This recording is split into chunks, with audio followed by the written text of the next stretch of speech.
Hi dear friends, welcome to Kerala Mectech. നമുക്ക് രാത്രി കാലങ്ങളിൽ നമ്മുടെ വർക്ക്ഷോപ്പൊക്കെ പൂട്ടിയതിന് ശേഷം കുറച്ച് അരമുക്കാൽ മണിക്കൂറോ 1 മണിക്കൂറോ ചില സമയത്ത് 1.5 മണിക്കൂറൊക്കെ നമ്മൾ ചിലപ്പോൾ ടൈമൊന്നും പറയാൻ പറ്റത്തില്ല. അതുപോലെ നമ്മൾ ഡയഗ്നോസ് ചെയ്യാൻ വേണ്ടിയിട്ടുള്ള ചില വർക്കിന് വേണ്ടി നമ്മൾ സ്പെൻഡ് ചെയ്യാറുണ്ട്. അതുപോലത്തെ ഒരു കംപ്ലയിൻ്റ് ആണ് ഇന്ന് കിട്ടിയിരിക്കുന്നത്. കംപ്ലയിൻ്റ് എന്താ ഞാൻ ഷെയർ ചെയ്ത് തരാം, കാണിച്ചു തരാം. അടുത്തുള്ള ഹുണ്ടായിയുടെ ഗ്രാൻഡ് ഐറ്റനാണ്. ഇതിനകത്ത് ചെക്ക് എഞ്ചിൻ ലാമ്പ് കണ്ടിന്യൂസ് ഓണായി കിടക്കുന്ന ഒരു കംപ്ലയിൻറ്റും കൊണ്ടാണ് ഇവിടെ വന്നേക്കുന്നത്. അപ്പോൾ ഇതിനകത്ത് ചെക്ക് ചെയ്യുമ്പോഴത്തേക്ക് നമുക്ക് കാണുന്ന ട്രബിൾ കോഡ്സ് എന്ന് പറഞ്ഞു കഴിഞ്ഞാൽ ഇതിനകത്ത് കണ്ടിന്യൂസ് നമുക്ക് കിട്ടുന്ന ട്രബിൾ കോഡ്സ് എന്ന് പറഞ്ഞു കഴിഞ്ഞാൽ ഈ കാണുന്നതാണ് P0101, P0103, പിന്നെ P0113.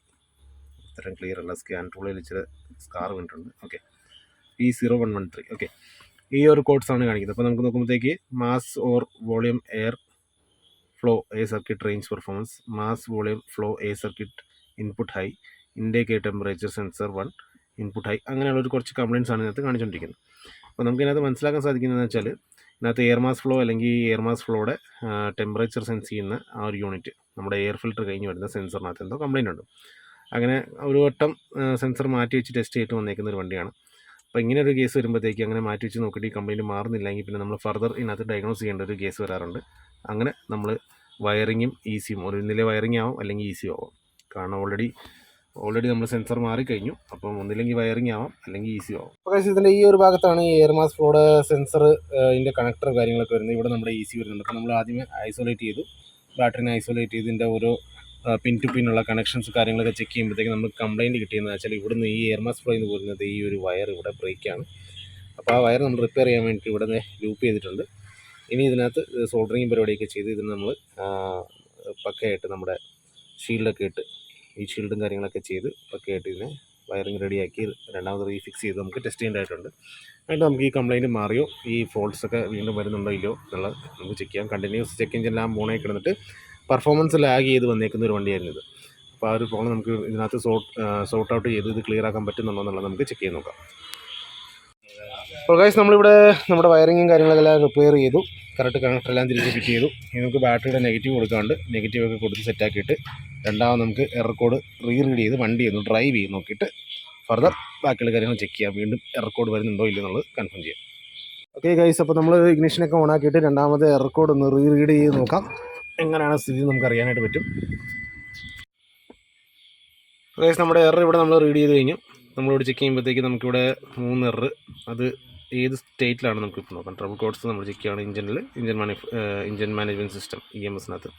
അപ്പോൾ നേരത്തെ നമുക്ക് ശ്രദ്ധിക്കാം ഇവിടെ പെൻഡിങ് എന്ന് കിടന്നിരുന്ന സംഭവം ഇപ്പം ഹിസ്റ്ററി, ഇറ്റ് മീൻസ് കംപ്ലയിൻറ്റ് മാറിയിട്ടുണ്ട്. ഇനി അതല്ല എങ്കിൽ നമുക്ക് വണ്ടി ജസ്റ്റ് ഒന്ന് ഡ്രൈവ് ചെയ്തിട്ടും കൂടി ഒന്നുകൂടി ചെക്ക് ചെയ്താൽ നമുക്ക് ഇതിൻ്റെ ഒരു കൺഫർമേഷൻ കിട്ടും. അപ്പോൾ തൽക്കാലം നമുക്ക് ഹിസ്റ്ററി കിടക്കുന്ന ഫോൾട്ട് ഇറേസ് ചെയ്തിട്ട് വണ്ടി സ്റ്റാർട്ട് ചെയ്യുമ്പോഴത്തേക്ക് എഞ്ചിൻ ലാമ്പ് വരുന്നുണ്ടോ എന്നുള്ളത് നോക്കാം. ഓക്കെ, അപ്പോൾ ഇത് നമ്മൾ ഇറേസ് ചെയ്തു. ഇനി നമുക്ക് SJBയിൽ എന്തോ ഒരു ഫോൾട്ട് ഉണ്ട് സെൻട്രൽ ജംഗ്ഷൻ ബോക്സിനകത്ത്. എന്താണെന്ന് നോക്കാം. ഇതുമായിട്ട് റിലേറ്റ് ചെയ്യുന്നതാവാൻ ചാൻസ് കുറവാണ്. History right front turn signal. അപ്പോൾ ഓക്കെ, അപ്പോൾ ടേൺ സിഗ്നലിനകത്ത് ഒരു ബൾബ് പോയിട്ടുണ്ട്, അതിൻ്റെ പ്രശ്നം. അത് കുഴപ്പമില്ല. നമ്മുടെ മെയിൻ പ്രോബ്ലം ഇതിനകത്ത് ഈ ഒരു ഇഷ്യൂ ആണ്, പവർ ഡ്രോപ്പും ചെക്ക് എഞ്ചിൻ ലാമ്പും.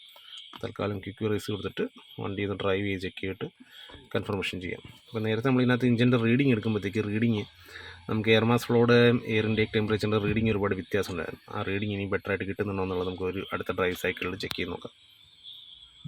നമുക്ക് നമ്മളിവിടെ air mass flow sensor tick ചെയ്തു, എയർ ടെമ്പറേച്ചർ സെൻസർ എടുത്തു. ഓക്കെ, ഈ 2 കാര്യങ്ങൾ നമുക്ക് എങ്ങനെയാണ് ഇനി വർക്കൗട്ട് ചെയ്യുന്നതെന്നുള്ള ചെക്ക് ചെയ്ത് നോക്കാം. കാരണം നമ്മൾ നേരത്തെ ഇത് ചെക്ക് ചെയ്യുമ്പോൾ പലപ്പോഴും നമുക്ക് കറക്റ്റായിട്ടുള്ള റീഡിങ് കിട്ടിയിട്ടില്ല. അപ്പോൾ നമ്മൾ ഈ കാണുന്ന ഇതിനകത്ത് നമ്മുടെ എയർ ഫ്ലോ മീറ്ററിൻ്റെ വേരിയേഷൻ നമുക്കിവിടെ കാല് കൊടുക്കുന്നതനുസരിച്ച് നമുക്കിവിടെ കാണാം, വ്യത്യാസം നമുക്ക് കാണാം. അതേപോലെ എയർ ടെമ്പറേച്ചറിൻ്റെ വേരിയേഷൻ നമുക്കിവിടെ കാണാം. ഓക്കെ, നിലവിൽ ഇതിനകത്ത് വേറെ പ്രത്യേകിച്ച് ഫോൾട്ടുകളൊന്നുമില്ല. ഗ്രാഫ് നമുക്ക് പക്കയായിട്ട് ഇവിടെ കിട്ടുന്നുണ്ട്. മീൻസ് നമ്മുടെ ഫോൾട്ട് ഇവിടെ സോർട്ട് ഔട്ട് ആയെന്നുള്ളതാണ്. അതുപോലെ തന്നെ നമ്മുടെ ക്ലസ്റ്റർ നമ്മൾ നോക്കുകയാണെങ്കിൽ ഇവിടെ വേറെ യാതൊരു വിധത്തിലുള്ള മാൽഫങ്ഷൻ ഇൻഡിക്കേഷൻ ലാമ്പൊന്നും അല്ല. ആകെയുള്ള ഹാൻഡ് ബ്രേക്കിൻ്റെ സിമ്പിൾ മാത്രമേ ഉള്ളൂ. വേറെ യാതൊരുവിധ മാൽഫങ്ഷൻ സിമ്പിൾ നമുക്കിവിടെ കാണാനായിട്ടില്ല. അപ്പോൾ ഓൾമോസ്റ്റ് നമ്മുടെ പ്രോബ്ലം സോൾവ് ആയെന്നുള്ളതാണ്. എന്നിരുന്നാലും ഞാൻ ഒന്നും കൂടി ബാക്ക് പോയിട്ട് ഫോൾട്ട് ഒന്നും കൂടിയും റീഡ് ചെയ്ത് കാണിച്ചു തരാം.